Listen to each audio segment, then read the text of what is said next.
I am joined by John Carbone from Moontooth. John, let's get lockdown out of the way before we get to talk about the more exciting stuff. How has lockdown been for you, mate? It's been interesting, crazy. I've been very lucky that I've been healthy.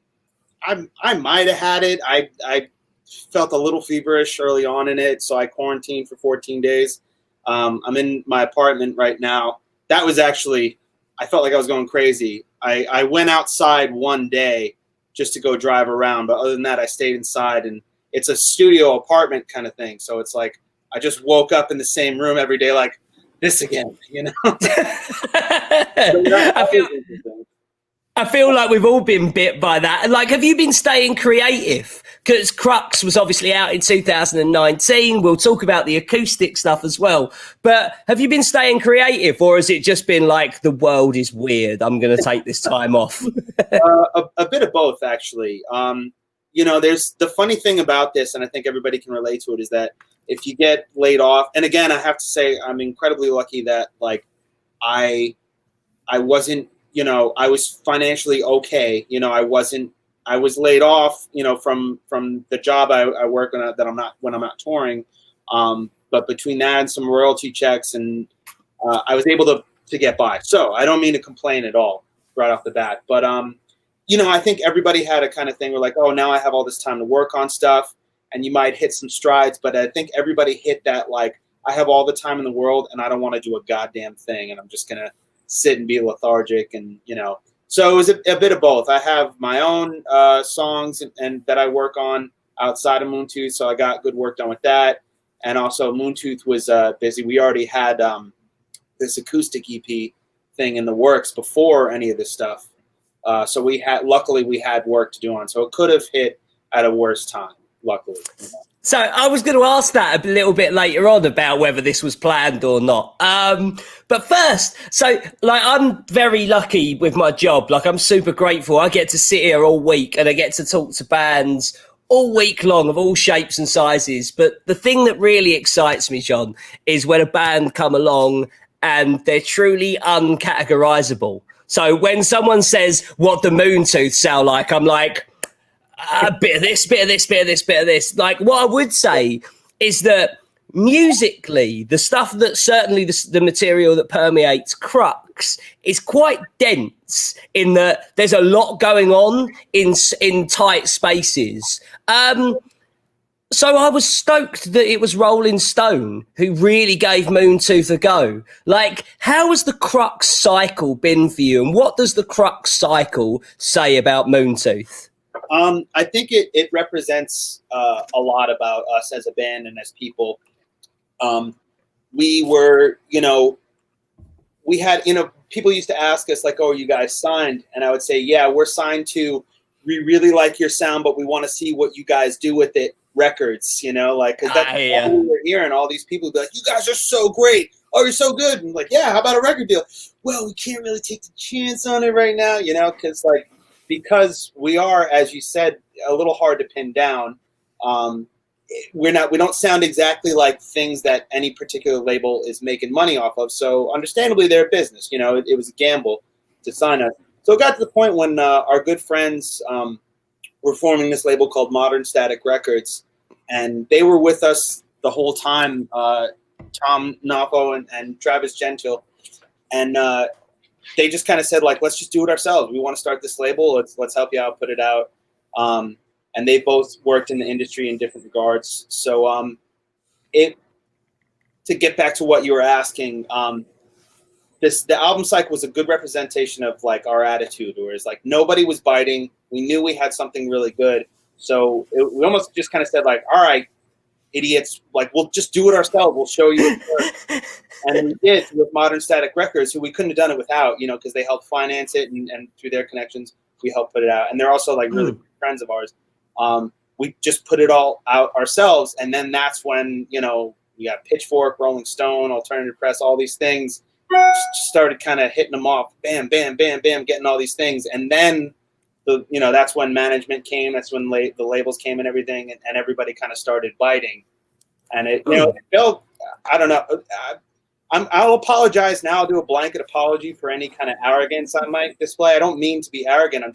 I believe in my brothers and the work that we're doing. But like, we knew we had some good shit, and when everything kind of fallen through, we're like, told you, kind of. Right. Like I think you'll like what I'll say. These are my words and not yours, right? I feel like at times we're part of a broken system because a band like Moontooth are exciting that they don't sound like everything else. And mainstream rock is not a fucking sound. There is no, if you sound like this, you get huge. Like scene follows scene follows scene. Who could have thought at the end of grunge that pop punk was going to hit? Who could have thought during pop punk that it would be nu metal? And the answer to nu metal was emo. Jocks turned to emos. Like, rock music is chaos. And do you feel like there's almost an industry standard to fit inside a box and that kind of pressure? And is there a real sense of pride with not fitting that mold? Yes, absolutely. There's a standard. A lot of the stereotypes you might hear or read about in interviews or see in like, movies or anything out like that when it comes to bands, like a lot of them are kind of true. You can't make a blanket statement for every label, but a lot of times, at the end of the day, they're businesses and they're going to see like, can we profit off of this artist? What is their business model? What are they, are the songs they make, and do they sound enough like the things we're making money off of already?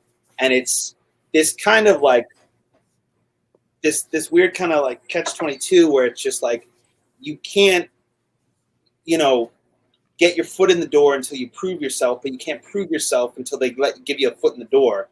So the only answer is you really gotta headbutt the fucking door in. And if you have something that's,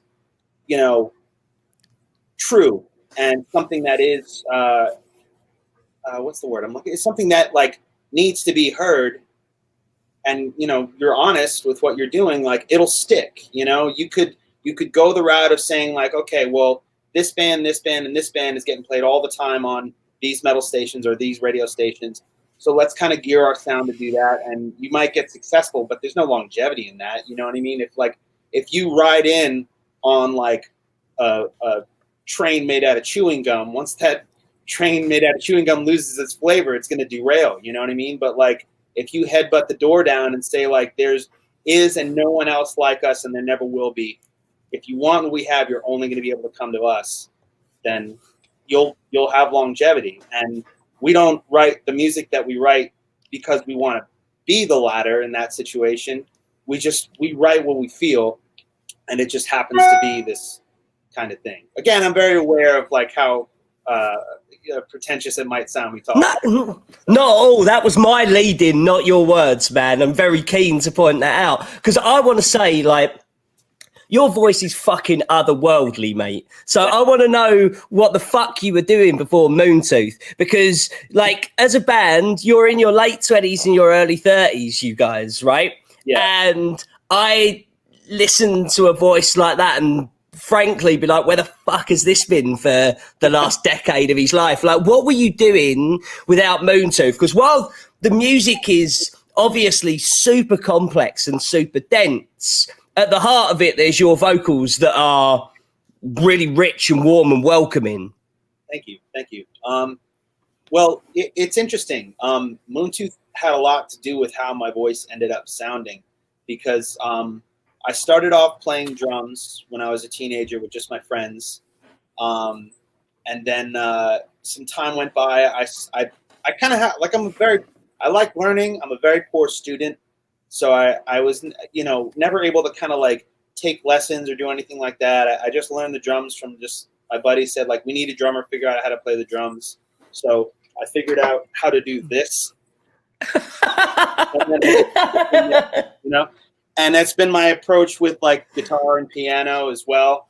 And the kind of like subpar guitar and piano player I am speaks to my method, but I was writing some tunes on my own. I started playing drums in a band with my buddy Derek. He had a band called Rice Cultivation Society, and Nick, who plays guitar in Moontooth, joined that band, and that was my first experience touring. We spent a few years touring around, and sorry, I'm trying to just keep it on track here. So I was singing with my own stuff on the side. I was more actively pursuing the band that I was playing drums with because I had other guys doing it, and we all, were working together. And I was just kind of making my own shit in the background. I was playing some shows.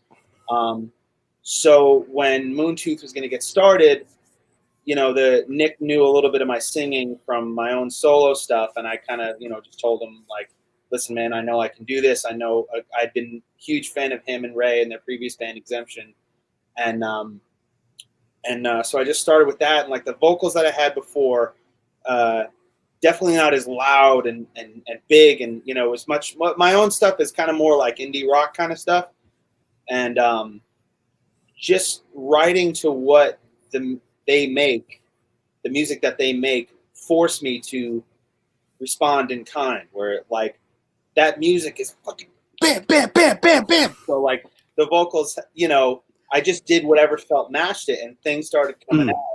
And then, on the first EP, the limits of my voice or my register or whatever the fuck you want to call it, were like here. And I'd write something that was here and just struggle till I could hit it. And then the next album, I'd write something that was here and struggle till I can get it, and so on and so forth. So my voice has just been pushed along into something more kind of big and powerful in a response to the other guys and the songs that we've been making, which I'm incredibly grateful for. I don't know if I would have gotten there on my own singing like this.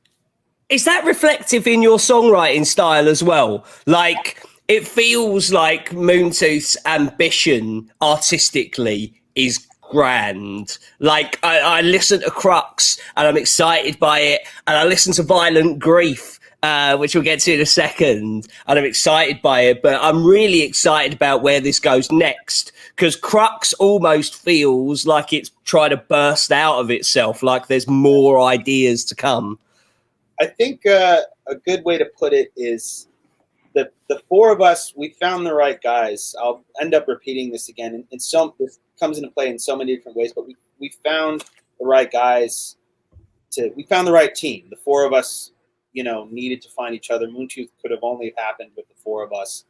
And I think it's the sound of the band is a result of the fact that each of us definitely has something inside that is just like a fucking like Yeti gorilla beast that is just like, I gotta get out of here, fucking, so it just what the music ends up coming. I don't know what it is. It's this lust for adventure. It's this lust to explore our own minds and hearts and emotion creatively, and to find that song, that riff, that piece of poetry or anything that moves us, and so that intense fucking longing to do that manifests in a really, intense way. We have that, the four of us have that in us, and then that kind of characteristic is flavored by our influences and our upbringing. And in the case of Nick and Ray, were very much into metal when they were younger, and I was too a little bit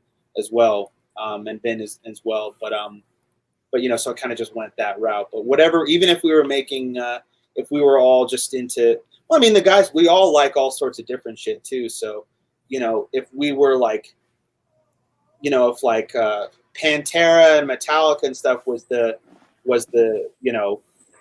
the mark on the compass for them growing up, and the blues artists like Muddy Waters and Howlin' Wolf was the mark for me. If all were like Elliott Smith or something when we were growing up, and the four of us found each other and played really quiet, sad music, it would be really fucking intensely quiet and sad, So. So I was really long-winded answer. No, that we like depth on this show. That's the point, man. Like, and what is so interesting to me to hear that is when the pendulum is swung entirely a different way. When you take that material that came from a primal place and you strip it down acoustically, this isn't the usual kind of like, oh, we're just going to slow our songs down and mellow it out and make it sound like it could be on a nice advert. Like, because there's so much intensity and so much intricacy between the players in your band. Like, it has a real different quality to it, the new EP, Violent Grief, as opposed to what people might expect from your average unplugged fare. Yeah, and we wanted to definitely reinvent them in a way, to a degree. You know, that we wanted to find the spots where we kind of stick to the main structure, and we wanted to find the places where we could change it up. And it's almost like trying to think of a good metaphor. Like, the song in itself is just an idea, you know, almost like a naked person, and you could put any kind of clothes on that person, and that person could speak with any kind of accent, dye their hair a certain way. But at the end of the day, the person is still the same person underneath. And it's kind of like how it is with the song, I think. And that was kind of our mentality with this stuff. It's just like, all right, let's take the song and like change it around, see what else we can do, and show some different strengths of ours, and show that, like, okay, we're not, you know, we can beat you over the head till the cows come home with loud fucking riffs, but like, we got other stuff, you know, at any given point, we could do other things. And it's definitely, I won't go too much into this in case this goes into one of your questions, but it definitely is reflective on some of the stuff, newer material we have moving forward, stretching a little bit. You're good, John. You know exactly where I'm going. So it's forgive. Just make sure that I get this right. It's Six of Swords that's the new track on this, right? Yes. Right. So was Six of Swords written as an electric proposition and turned acoustically for this? Or is this a song that is going to be exclusively for the Violent Grief EP? You know, the original idea was, it started as just a demo, technically on electric guitar. Nick sent the file because we have like a little drive folder that we share. And if someone sends a riff, you know, somebody else can start working on it. A lot of times that's how a song gets, you know, rolling. But it was technically on electric guitar, but it was just clean, like straight into the computer. I started writing lyrics and melodies to it, and I wrote about like half the song. And I think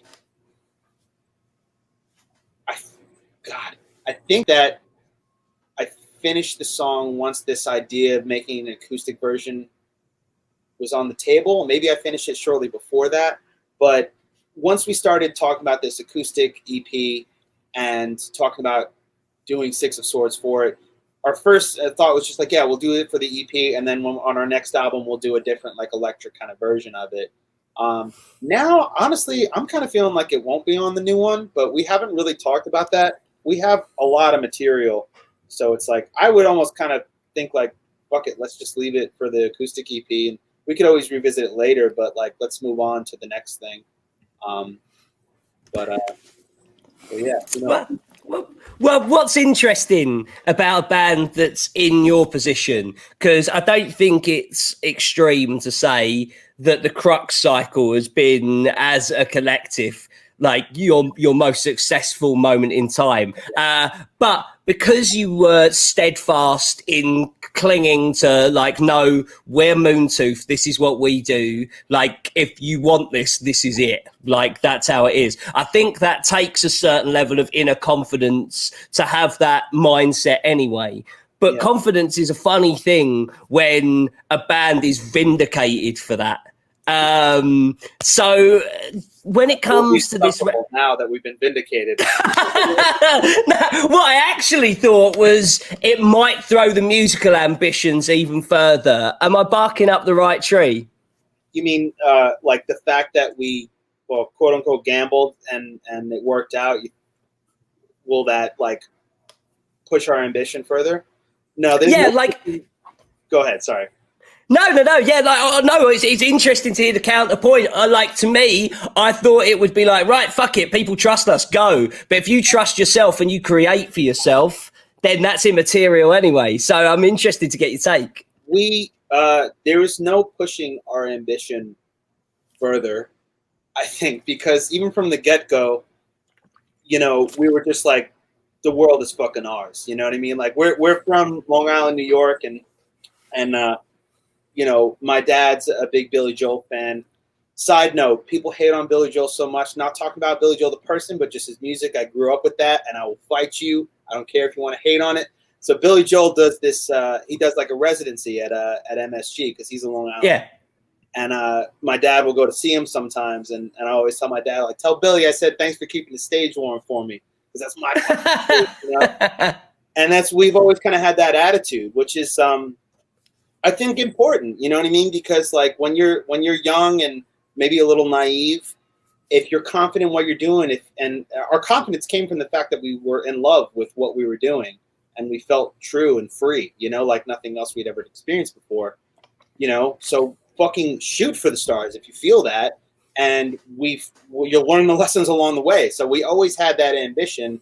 We got knocked on our ass so many times, but we kept getting back up. So our ambition has always been very high.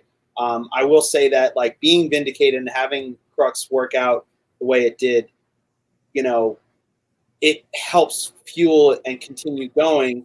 And of course, because like, I mean, doubts come into it. That's why I used quotes when I said gamble before, because like, Yeah.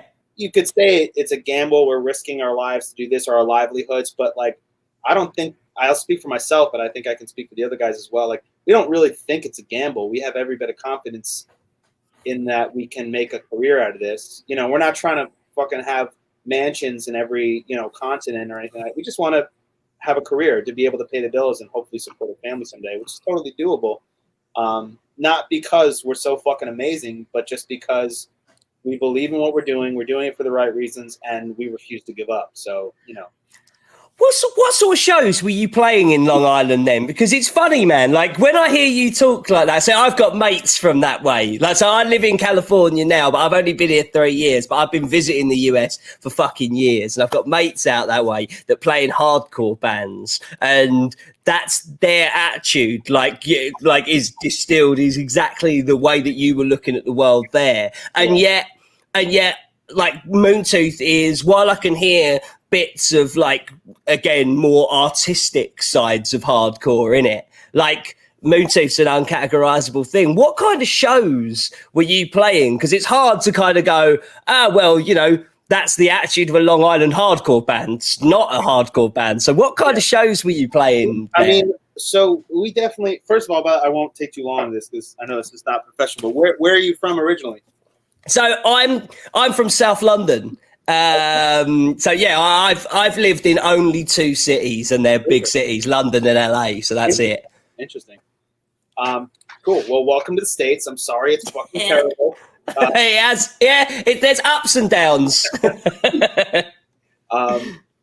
Anyway, no, I have a lot of respect for London and England, and so I'm fast. I've always wanted to get over there, but I refuse to go until I play a show over there. I can't just go on a vacation. Fuck yeah. But yeah, that's always, ever since I've been a little kid. Anyway, getting back on point. The shows, yes. So the thing is, we were playing a lot of hardcore shows. We play like the death metal shows, and we were always the black sheep. Mostly on Long Island, we were the black sheep in the regards that we were like the softer band, because I'm singing with clean vocals, and we're not doing like breakdowns so much, you know? But because we play these like fucking beat down hardcore shows where like people are literally getting into fights and shit and getting bloodied up in the pit, we felt this way. But again, I'll speak for myself, like, especially as a melodic singer, I felt a necessity to be fucking horrifying and incredibly intense, and be like, you know, I'm not going to let you think for a second, because I'm not screaming or acting like every other hardcore singer that like you can write me off. I'm going to make you afraid of me. And then halfway through the set, I'm going to let you get comfortable. And then 3/4 of the way through the set, you'll realize you're having the best time of your life, you know?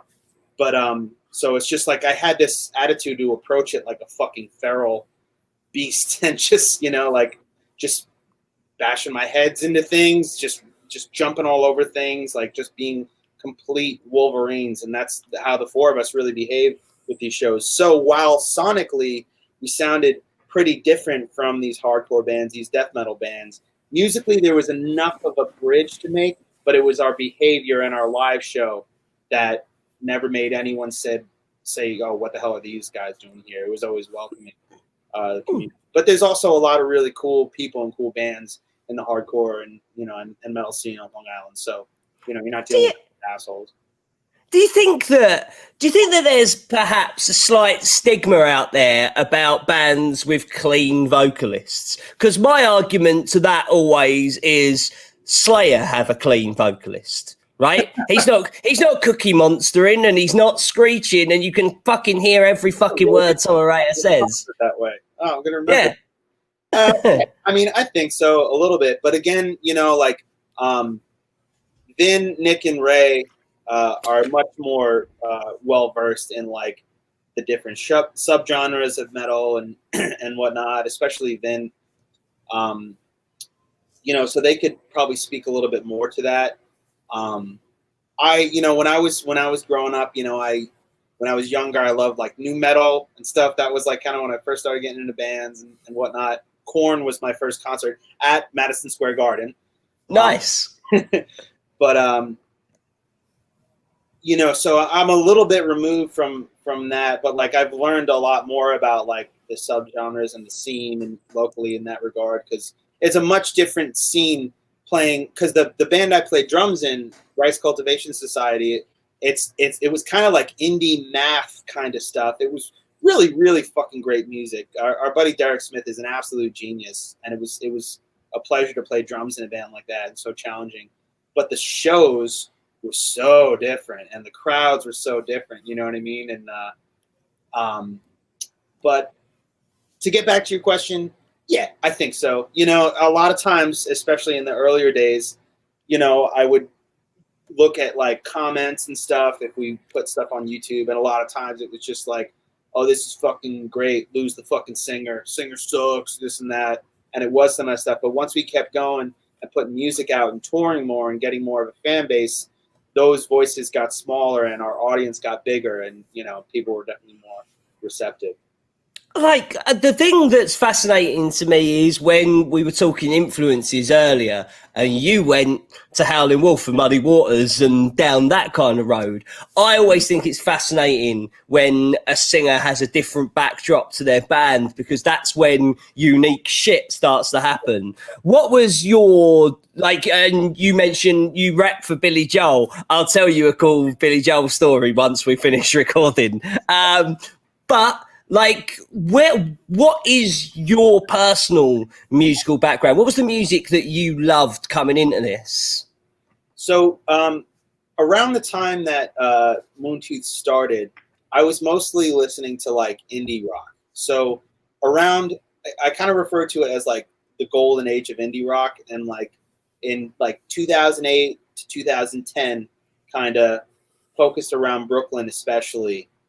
Bands like Dirty Projectors, Grizzly Bear, they're not from Brooklyn, but Fleet Foxes, Bon Iver, that kind of stuff. There was definitely like a golden age of really fucking amazing indie rock / freak folk kind of stuff coming out. And I don't know what it is. I just ate every bit of that up. I just loved it. And to this day, I love that stuff. Maybe just because it was different and it was weird. And in the years that followed, there countless bands that tried to recreate how fucking weird and different it was, and they just fucking fail. So that was a lot of the stuff that I was listening to at the time. But at the start of this band, but going back years prior, like I said, I got into new metal. Music always held a special place since I was a little kid, and I always had this deep connection to it, and something about it was always knocking on the door and getting my attention. And in a way that like my family, it wasn't quite, because I have one second cousin who was in a band. Other than that, nobody, But prior to that, like, I got into classic rock in high school, and I fell in love with rock and roll. And, it was the classics, Led Zeppelin, like Pink Floyd, AC/DC, and more active bands, Queens of the Stone Age, Kings of Leon at the time. Like, I loved this fuck yeah attitude, fuck yeah and fuck you attitude. And let's party, let's have a good time, let's fucking put the pedal to the metal, all of that. I just live for it. which is funny because I was just like a little shithead in high school. Like, yeah, let's rock and roll party. Yeah, let's go to girls. And maybe we'll go to a bar and like look at a girl like, too nervous to talk to her. Okay, let's go home. Yeah. But it was just, there was something about like just the guitars and everything that like it struck a chord deep. And of course, if you fall in love with rock and roll, you're really falling in love with the blues because that's where rock and roll came from. And I found an undeniable truth in the way that if I were to hold my hand up and let it drop and gravity pulls my arms down, that's what happened when I heard the blues. It was like, there's no denying this. This is a scientific law that cannot be denied, the truth in this stuff. And I referred to like Muddy Waters and Howlin' Wolf and other kind of like stuff like Junior Kimbrough and R.L. Burnside, just the gritty shit, Sometimes when I think about, certain blues that you might hear with like a 14-piece band and there's 7 guitar players and huge stage and it's being played on all the TVs at Best Buy and stuff like that. Just something about that doesn't click as much, but I'm talking about like just the one guy with a guitar that's kind of out of tune a little bit and he's singing the same song that's been written 1,000 times, but he's doing it in a way that only he can do it or she can do it. Something about that always kind of really got me. And yeah. Do you think that it's bad? I'll make this kind of one of the last questions, but do you think it kind of helps a band like Moontooth that metal has got smarter in the last couple of years? Like when you look at the rise of your Mastodons and your Gojiras and bands like that, but also stuff that's really starting to permeate with people like Chelsea Wolfe and shit like that, really atmospheric, dark music that falls under the heavy umbrella. Do you feel like that makes you feel a kinship with it more than if it was just, your straight headbanger shit? Well, we could go down the rabbit hole with that question because it makes like a paradox, because if that shit wasn't happening, then we would be those early, that Mastodon, the Gojiras, you know what I mean? Yeah. However, would we sound like what we do if it wasn't for bands like Mastodon, Gojira, and their kind of thoughtful metal, which we probably wouldn't, you know what I mean? So who knows? But I will say that it has definitely made it easier for us to like, we're proud of the fact that we're kind of hard to pin down, but it helps to have something to kind of, for fans of kind of thing, so people can find a sense of familiarity. We want to encourage people always to explore their own tastes but it does help to have a little bit of a breadcrumb trail to follow. So I think, it definitely did help us. But it is also kind of funny to think about, well, if none of those bands were around, maybe we would have been the ones to get in there first while it's hot and not have to fight all these motherfuckers. Hey, man, I still think that you're definitely bringing something truly unique to the scene that leaves that door wide open anyway. John, thanks so much for your time. And through spending time with this acoustic EP, I have given the album more time, and it means I'm fucking desperate to see your band play live. So let's hope the fucking world opens up sooner rather than later, man. Thank you. This was a pleasure. Thank you so much for having me.